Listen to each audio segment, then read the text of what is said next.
Bendiciones en Cristo, hermanos. Bienvenido a el último programa de la serie de las 70 semanas de Daniel. Este es el cuarto programa y nos corresponde estudiar del versículo 25 en adelante.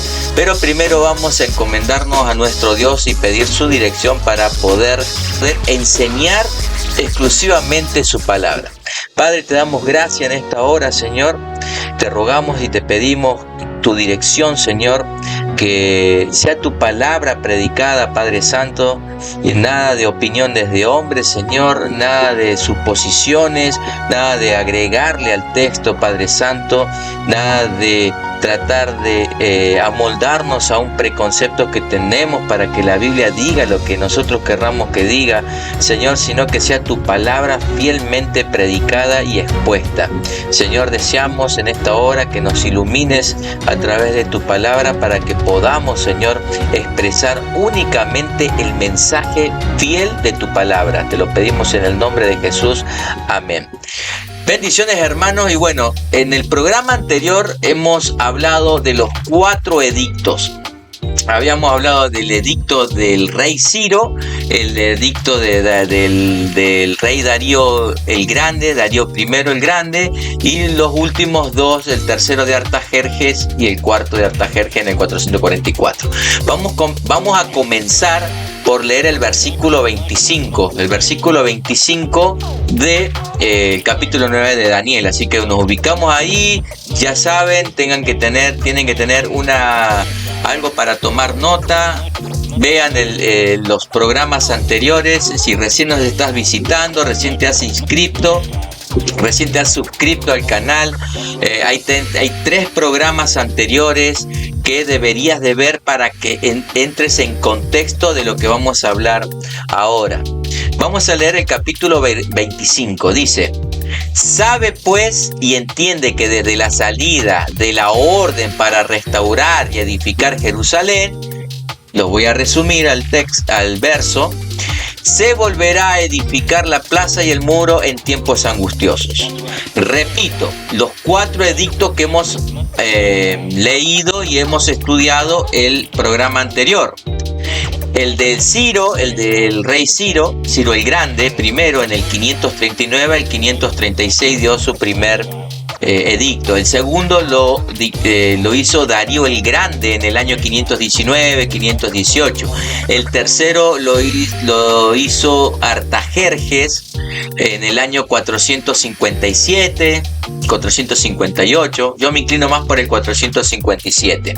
Y el cuarto, el mismo Artajerjes en el año 444. Y en el programa anterior hemos dicho cuál de estos 4 edictos es el que determina, el que comienza a contar los 490 años. Entonces vamos a empezar a estudiarlos. El edicto que redactó el rey persa Ciro el Grande sería el decreto que permitiría la salida del exilio al pueblo judío del Imperio Babilónico. Así que este primer decreto lo vamos a descartar, este no es, porque el rey Ciro, acordémonos que el Señor lo iba a utilizar. Isaías ya 160 años antes había profetizado de que Dios iba a usar al rey Ciro para que él hiciera lo que el Señor quisiera que él haga, y de mano del rey Ciro iban a salir el pueblo de Dios, los judíos restantes, con Zorobabel. Unos casi 50.000 judíos salieron con Zorobabel del exilio en el Imperio Babilónico. Así que este edicto del Ciro el Grande no es el que empezaría a contar los 490 años. Vamos al segundo. El edicto de Darío. Darío solo va a ratificar lo que decía el primer edicto del rey Ciro. Acordémonos que los samaritanos se estaban oponiendo constantemente a la reconstrucción del templo, a la reconstrucción de los muros.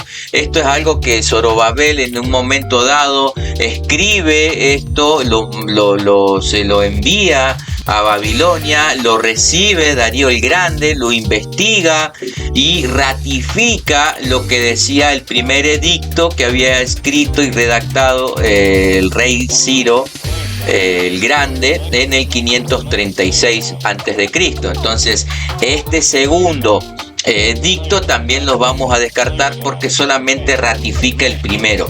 Vamos al tercero. El tercer edicto es de Artajerjes en el año 457. Vamos a ir al libro de Esdras, capítulo 7, para que usted pueda leerlo. Usted lea todo el capítulo 7. Es más, lea todo el libro de Esdras y después de Nehemías, que son los dos libros post-exílicos. Es el edicto que hace Artajerjes en el 457, es el edicto que da inicio a la cuenta de los 490 años de la profecía de Daniel, ya que Esdras estaba construyendo los muros de la ciudad en tiempos angustiosos, en tiempos de angustia. Y esta palabra, angustia, se refiere no solo a la opresión, al sufrimiento, al dolor, sino que también se refiere a guerra, en tiempos angustiosos, en tiempo de guerra. ¿Guerra con quién? Con los samaritanos.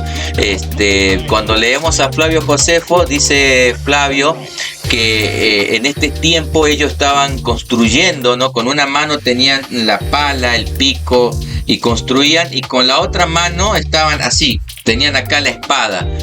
Entonces era un momento que era de angustia, en tiempos angustiosos. Entonces, como esto ya es una profecía ya cumplida, no se espante si usted tiene otra visión de esto. Permítame explicarle por qué yo le estoy diciendo que es una profecía ya cumplida y pertenece a la escatología inaugurada.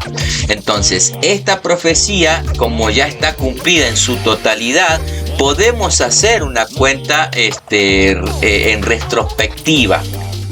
Esdras llega a Jerusalén en el año 457, comienza la reconstrucción de la ciudad, pero los samaritanos logran detener esta reconstrucción de los muros, y en el año 444, en el último decreto de Artajerjes, llega Nehemías a Jerusalén. En el año 421 aproximadamente, Esdras, el sacerdote Esdras, muere. Entonces, de la mano de Nehemías se va a terminar la reconstrucción de la plaza y los muros en el día 25 del mes de Elul del año 408 a.C. De esta manera culminaría la primera sección de los 49 años. Acá estamos viendo el recuadro en la cual está la primera, están los 450 años, que empieza a contar la profecía de los 70 años en el 457 del decreto de Artajerjes. Pasa la primera etapa de las 7 semanas, se termina de construir la plaza y los muros en el año 408 de la mano de Nehemías. Entonces acá ya está cumplida la primera sección, que es los 49 años, las primeras 7 semanas. Vamos ahora a la segunda sección, que corresponde a las 62 semanas. Estos son unos 434 años.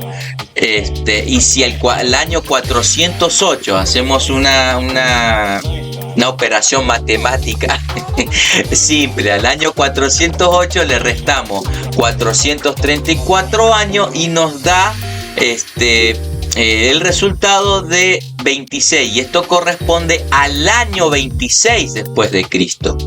La pregunta es, ¿qué es lo que pasó en esa fecha? ¿Qué es lo que pasó en el año 26 después de Cristo? Pasó un evento que marcaría un antes y un después, y fue el bautismo de nuestro Señor Jesucristo. Jesucristo se bautiza a los 30 años, según Lucas capítulo 3, versículo 1 y versículo 21.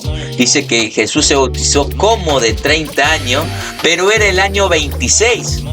Cristo nació 4 años antes de Cristo. Si desea tener más detalles sobre este tema, busque en el canal, visite el canal, busque un video que se llama Cómo Cristo nació antes de Cristo, y ahí hay un videíto, un short, creo que dura unos 6-7 minutos, donde explica con detalle el error que tiene nuestro calendario juliano. Entonces, cuando pasaron del calendario lunar hebreo al calendario solar juliano, hubo un error de 4 años aproximadamente. Herodes, rey idumeo, judaizado, murió en el 13 de marzo del año 4 a.C. Esto está constatado por la historia secular, por la historia. Muchos de los teólogos coinciden, porque coincide con la historia de que Herodes murió 4 años, o sea, murió el 4 antes de Cristo.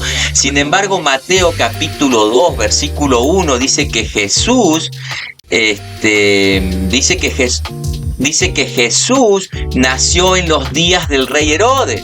Y Jesús ya había nacido, y es cuando José y Miriam, o María, en la traducción es María, pero en el original griego es Miriam, y José y Jesús se fueron a Egipto cuando Herodes el Grande mandó a matar en la ciudad de Belén a todos los niños menores de 2 años. Nuestro calendario tiene un error, entonces no voy a dar más detalle en esto. En el año 26 es donde comienza el ministerio de nuestro Señor Jesucristo. Su ministerio comienza a partir del bautismo. Hay que recordar, o tenemos que recordar, que en el bautismo sale una voz del cielo diciendo que este es mi Hijo amado. Juan el Bautista proclama la llegada del reino, y este concepto de reino proviene de Daniel capítulo 2, versículo 35, y lo vamos a leer. Dice así: mas la piedra que hirió a la imagen fue hecha un gran monte que llenó toda la tierra. Esta piedra es Jesucristo, el monte es su reino, es cada uno de nosotros los creyentes que estamos dispersos por todo el globo terráqueo. El versículo 44 dice: y en los días de estos reyes, el Dios del cielo levantará un reino que no será jamás destruido, ni será un reino dejado a otro pueblo. No va a haber ningún reino que pueda conquistar a este reino eterno como fue conquistado el imperio egipcio, Asiria, Babilonia, los medos y los persas, los griegos, los romanos, que los romanos fueron conquistados por los otomanos. Este concepto es el reino de Daniel capítulo 9, es el Mesías, príncipe que viene a recibir su reino. El concepto de reino está íntimamente ligado a la persona del Mesías, y es por esto que en el bautismo se estaba cumpliendo las 70 semanas, y es precisamente el bautismo que marca el inicio de la semana 70, la última semana, los últimos 7 años, podríamos decir, la tercera sección de la profecía. La primera sección de 7 semanas, la segunda de 62 semanas y la tercera de 7 años, que es 1 semana. ¿Qué es lo que hace Jesús después de que sale del desierto por los 40 días? ¿Dónde va? Se va al templo. En el templo le dan para que lea el rollo de Isaías. ¿Y qué sección lee del rollo de Isaías? Que para nosotros es el capítulo 61, versículo 1 en adelante. Y con ese versículo, cuando él los lee en esa porción del rollo de Isaías, le está diciendo que yo soy el Mesías, yo soy el ungido, porque le está diciendo: delante de ustedes se ha cumplido hoy esta escritura. Vamos al versículo 26. Versículo 26 del capítulo 9 de Daniel. Dice: y después de las 62 semanas se quitará la vida al Mesías, mas no por sí. Recordemos que ya habían pasado la primera sección de 7 años de semana, o sea, 49 años. Entonces, en donde se construyó la plaza y el muro. Eso lo dijimos recién, ya habíamos concluido la primera sección, ahora estamos desarrollando la segunda sección. Entonces, desde el inicio, desde la profecía, pasó la primera sección de 49 años, 7 semanas, y aquí son las 69 semanas sumando la primera sección. Por eso dice, después de las 62 semanas, está hablando del 408 en adelante, los 434 años. ¿Cuándo terminan estas 69 semanas? Porque acuérdense que estamos agregando las 7 semanas del principio del año 457. ¿Cuándo termina? En el bautismo de Jesús. E inicia inmediatamente, comienza la semana 70. Termina la semana 69 en el bautismo e inmediatamente comienza la semana 70. Ahora vamos a leer los siguientes versos de una manera cronológica para que nosotros podamos entender mucho mejor la secuencia de eventos. ¿De acuerdo? Vamos a ir al versículo 27. La primera parte del versículo 27 dice: y por otra semana confirmará el pacto con muchos. Estamos en la semana 70. Semana 70. Es Cristo quien confirma este pacto. Lucas 22:20. Esta copa es del nuevo pacto que por mi sangre es derramada, que por vosotros es derramada. Dice, el sacrificio de la cruz del Calvario, la muerte del Mesías, la muerte de Cristo, del Hijo de Dios, la segunda persona de la Trinidad, muere y perdona todos nuestros pecados pasados, presentes y futuros, en donde el pecado ya no tiene poder sobre nosotros, en donde Cristo pagó todas nuestras deudas, en donde ya no tengo que cumplir la ley para poder agradar a Dios. Ya Cristo vivió una vida agradando a Dios, ganó el favor del Padre. Entonces ya no tengo que vivir conforme a la ley, porque ahora el nuevo pacto ya no es por obra, sino es por gracia. Y acá viene mi incomodidad, hermano, acá viene lo que no entiendo, porque cuando una persona tergiversa las escrituras y saca a Cristo del plan redentor de Dios y pone a un anticristo enviado por el diablo a realizar lo que el Mesías ya hizo. Para mí, esto es personal, para mí eso es herejía. Con todo el amor del Señor, con todo el amor de Cristo, hermano, no se ofenda, no se moleste. Si en verdad amamos las Escrituras, si en verdad amamos a nuestro Señor Jesucristo, vamos a entender de que el que confirma el pacto está en las Escrituras, es Cristo. Porque si Cristo, y esto nos lleva a otra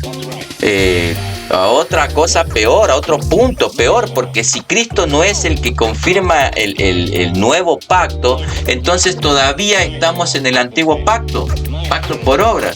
Ya estamos bajo las obras y no la gracia. ¿Cómo es? Si alguien desea con respeto explicármelo en los comentarios, déjelo, me va a ayudar. A mí me gustaría saber cómo es que, si usted tiene otra cosmovisión, otra interpretación, cómo es que usted llega a entender que no es Cristo el que confirma el pacto y si no es un anticristo. Me gustaría que usted me lo haga saber para que yo entender cómo es que la persona esta que tenga esta perspectiva, esta interpretación, llega a esa conclusión, y bueno, si desea podemos conversar. Vamos al versículo, seguimos en el versículo 27, leemos la parte B. Lo que sigue, dice, y a la mitad de la semana hará cesar el sacrificio y la ofrenda. A la mitad de la semana, ¿cuál estábamos hablando? La semana 70. La semana 70 que comenzó ¿dónde? En el bautismo, año 26. La mitad de la semana, una semana son 7 años, la mitad son 3 años y medio, que son los 3 años y medio del periodo del ministerio de nuestro Señor Jesucristo.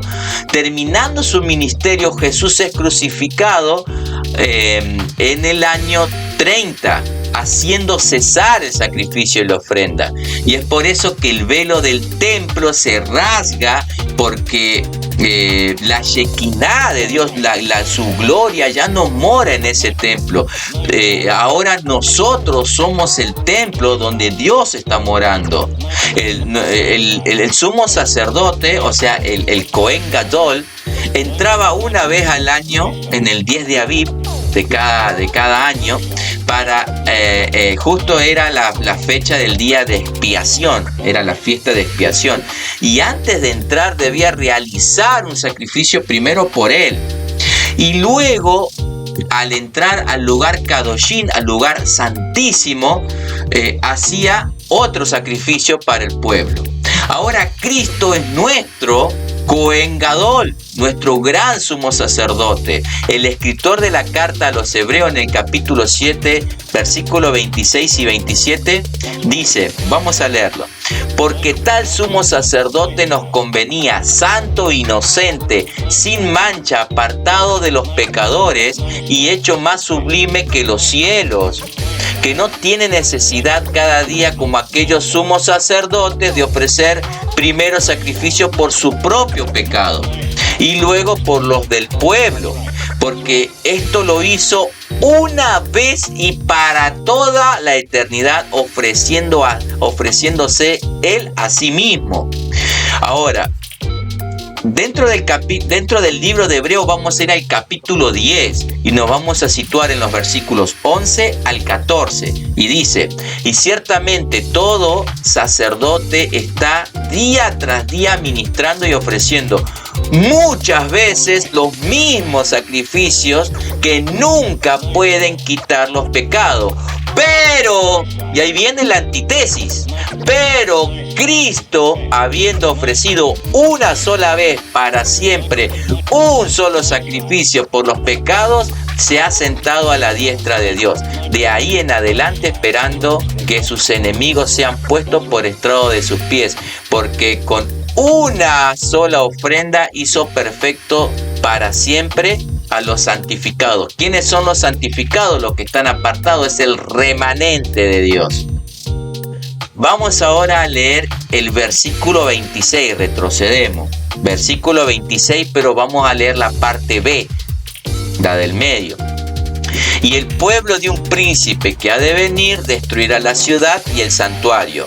El Evangelio de Mateo en el capítulo 24, versículo 15 dice: por tanto, cuando veáis en el lugar santo la abominación desoladora del que habló el profeta Daniel, el que lee entienda. El que lee entienda. La abominación desoladora o de la desolación no es una persona, hermano, no es una persona. El desolador no es el anticristo. Más adelante vamos a ver si hacemos una serie sobre el anticristo y realmente qué es lo que habla la Biblia de un anticristo o muchos anticristos. Vamos a ver el concepto. Pero el anticristo no es el desolador. No es el desolador, no es una persona, es un evento que trae desolación, un evento desolador. ¿Qué dice Jesús? Cuando vean este evento, ¿dentro de dónde? Del templo. Jesús está citando a Daniel capítulo 9, las 70 semanas. Lucas en su evangelio también cita el cumplimiento de esta profecía en el capítulo 21, versículo 20, y dice: pero cuando veáis a Jerusalén rodeada de ejércitos, sabed entonces que es su destrucción, o que su destrucción ha llegado. Lo mismo pasa con el versículo 27, la última parte, sería el versículo 27c. Después de la muchedumbre de las abominaciones vendrá el desolador, hasta que venga la consumación y lo que está determinado se derrame sobre el desolador. Acá les voy a dejar, acá estamos leyendo en el original hebreo. Se los he recortado y dice su traducción para que ustedes mismos lo vean. Arriba en los numeritos azules, por ejemplo, 54:13, 59:21, 80:74. Eso es la referencia para que ustedes lo puedan buscar en el diccionario Strong y ustedes mismos hagan sus propios estudios, su exégesis y lleguen a la conclusión de que esto que yo les estoy mostrando acá es verídico. Y dice, se derramará sobre asolado. Se derramará sobre asolado. Entonces, literalmente está diciendo, lo decretado se derramará sobre asolado. O sea, que va a caería sobre lo que está asolado o desolado, que es producto de ¿qué? De un juicio. Está hablando de un juicio. Después del juicio iba a quedar todo desolado. ¿De qué juicio se está refiriendo estos versos? Del juicio de la venida del Hijo del Hombre viniendo en las nubes. Tenemos toda una serie sobre esto. Visita el canal, la serie se llama Interpretación de Mateo 24. Este es el esquema general de la profecía de las 70 semanas. Vemos la primera sección de 7 años, equivalente a 49 años, que comienza en el año 457 y va a terminar en el año 408 a.C. En este periodo de tiempo se construye la plaza y los muros de la ciudad de Jerusalén. En el segundo periodo, que son las siguientes 62 semanas, equivalente a 434 años, que va desde el 408 a.C. hasta el año 26 después de Cristo. Y en este periodo de tiempo se esperaba la entrada a la historia humana de el Mesías príncipe, que fue en el año 26 en su bautismo, donde finalizaría la semana 69 y comenzaría la semana 70. La tercera sección de una semana, equivalente a 7 años, comienza en su bautismo, y vemos que en la primera mitad de las semanas el Mesías sería crucificado, haciendo cesar la ofrenda y el sacrificio de animales. En la segunda mitad de la semana sería el año 34, en el apedreamiento de Esteban, el primer mártir, y a partir de allí entraría en la escena este personaje llamado Saulo de Tarso, que más tarde sería el famoso apóstol Pablo, y es en ese momento, y bueno, luego ya el evangelio sería diseminado por todo el mundo. Y así termina esta serie, querido y amado hermano, de la profecía de las 70 semanas. Ruego, hermano, que si durante todos estos episodios, programas que hemos dado, dije algo en la cual te haya ofendido o molestado, te pido realmente perdón. Sinceramente, la idea de este canal y la idea de estas series es tratar de evidenciar la verdad bíblica y hacer una interpretación lo más fiel posible. Por eso que a veces vamos por 3, 4, 5 programas para poder hacer una buena exégesis y hacer un esfuerzo para llegarles a ustedes con una interpretación lo más fiel posible, con la ayuda obviamente del Espíritu Santo. Así que nuevamente, hermano, te pido disculpas si en algún momento dije algo que te incomodó, pero es de extrema importancia que puedas entender de que hay una posibilidad de que puedas estar equivocado, y sería bueno que consideres esta perspectiva, este lado de la interpretación que he tratado de evidenciar y de demostrar siempre con la Biblia, con los originales, esta verdad que Dios ha revelado en las Escrituras. Esa revelación cesó, llegó a su culminación, y a partir de ahí el Espíritu Santo nos ayuda, nos ilumina para que nosotros podamos interpretar de una manera lo más fiel posible las Escrituras. Así que hasta acá esta serie, este programa y esta serie. Así que nos volvemos a encontrar con otra serie que ya les voy a ir adelantando, ya la estoy preparando. Así que bueno, mis amados, muchísimas gracias por todos los likes que le han puesto. Suscríbanse, compartan, ayúdenme con el canal a que llegue a más personas. Muchas bendiciones, los quiero mucho, un abrazo, chao.